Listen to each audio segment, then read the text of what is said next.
Next, a story we've given you updates on again and again over the years, the infected blood scandal.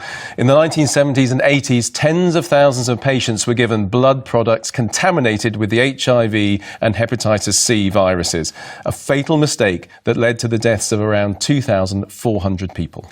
Well, today it was the final day of the long-running hearing into exactly what happened.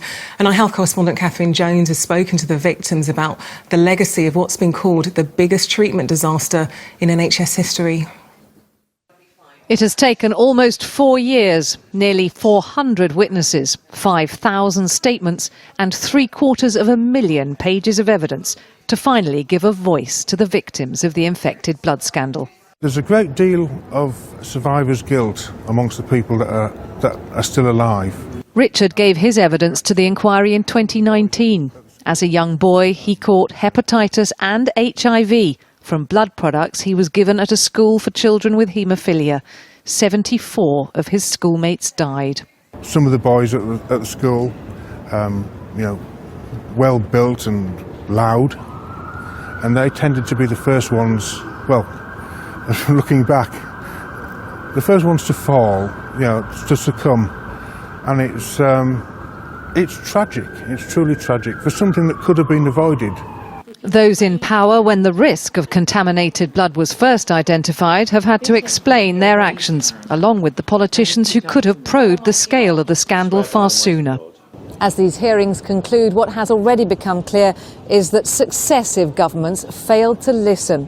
First to the warnings that imported blood products were infecting and killing people, and then to the pleas of the victims for recognition, justice and compensation.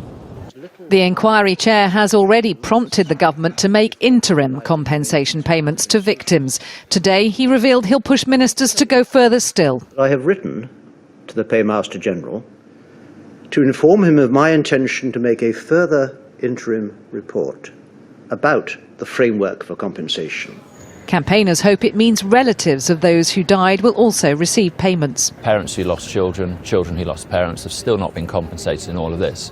And many of those parents are getting old now, and many of them will be going to their graves without seeing justice. So we need a swift government response to all of this. A lot of people don't have much time left. This inquiry should have been done 30 years ago. It's 30 years too late, and a lot more people would have been alive to ask those bigger questions.